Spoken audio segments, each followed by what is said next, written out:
Hey there, it is Tuesday morning and I'm putting together the last of the clamps that I cut out all the parts for.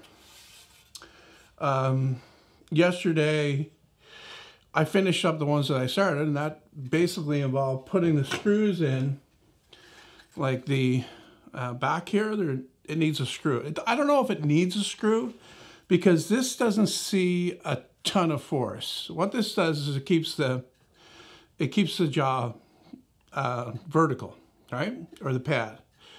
So as the stock is being pushed here, it stops it from being, pushed up that way. But the mechanical advantage that I have there is pretty high. So I don't know that this is seeing a lot of force.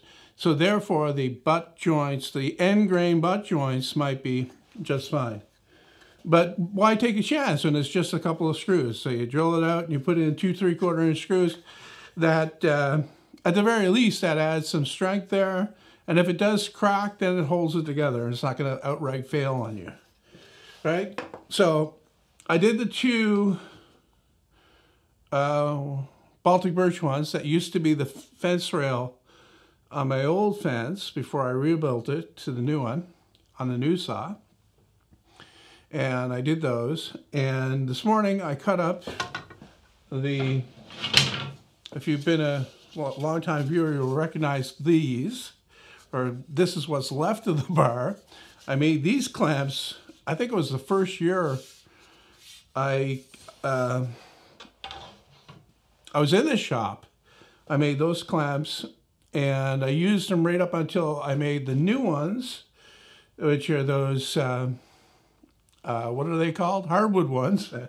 And now I'm thinking that my hardwood ones up there probably won't be used that much now that I have these new ones. So I've just putting together 4 that I cut. Like this is from here, right? I ripped this bar from these pieces. I have 5 of these. Here's the 5th one that I didn't cut up because I've only got 4 of these things left to put together. And then I'm pretty well stocked for clamps because I've got the 5 really long ones. I've got 6 of these medium length ones, and I've got 6 of the hardwood ones, and plus I've got another prototype one that's almost the same as these ones, except it has those steps in it. And worst comes to worst, I've got a couple of, I've got 3 pipe clamps that are up there on top of that I can use. All right, so all stocked up as far as longer clamps go. But I still need to make a bunch more of these, because you might see me using these more often in my videos and probably think that I'm doing that to promote the plans for it. And, that's part of it, but these are my new go-to clamps. I used to be, like, I've made lots of clamps, before, and I still went back to using these, but I've stopped using these. These are the backups now. And I only use these because these are so much better. It's not that they can put on more force. They can put on enough force for woodworking. These put on too much force for woodworking, or are capable of too much force, I should say. These are heavy. They're heavier. They're at least, 50% heavier than this. That makes a huge difference, So using these instead. And I want to make a bunch more of these.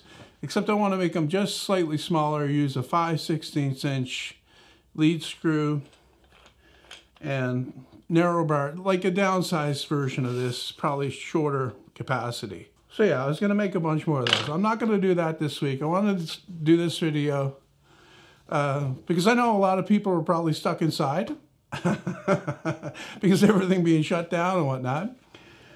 And talk about a little bit about what I'm going to be doing up here on this end of the shop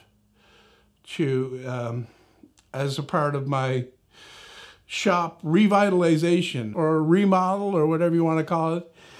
I'm standing with the drill press behind me, and you know, I talked about making a new drill press table, one that's separate from the drill press itself, like a freestanding thing that the drill press, like it would work with a floor standing drill press, and it would also work with a bench top drill press.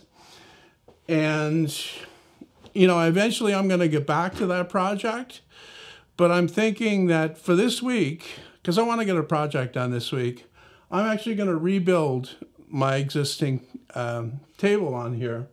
This is the one that I made way back, and I didn't do a video for, and I do sell plans for it. It's a fairly, you know, it's a basic design, but people still buy the plans because, I mean, it shows exactly what to do, and that's the value of the plans.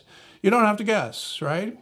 I mean, you have your different models of drill press, so you'll have to make arrangements on the bottom of how it's going to clamp on there, but everything else is cut and dried. I mean, you cut out the parts and you put it together, and it's ready to go. So, yeah, it's going to be more or less exactly the same, except I think I'm going to make it a little bit bigger, because if that's one thing that I've noticed about this one is that it's sometimes it doesn't have the support I want. So I'm thinking I'm going to make it maybe just a little bit wider. I also consider the possibility of making wings that fold down, that are hinged, so that you can fold those up and get extra support that way. But I think that's too complex, and it also interferes with the clamping arrangement I have for the fence. Because most drill press tables that you see have this T-track system in there. You buy an aluminum T-track, you put it in a dado that's cut in the surface, and you use that to clamp your fence down. I did that before, all right? And I hated that. That T-track was always getting filled with dust. So the very first thing you would have to do is clean that out to get your fence put in. And that was a total nuisance. So I came up with this system right here, which clamps on the edge, and it's easy to put on. Just take it and slip it on wherever you want it, take it off and put it away. So yeah, I was thinking about that because I want to move this. Yesterday when I was out here doing stuff, I was thinking about the tool board and its location on that wall. Now originally when I built the tool board, it was on the wall right behind the camera here, where the miter saw station is currently, right? Then I moved it down here.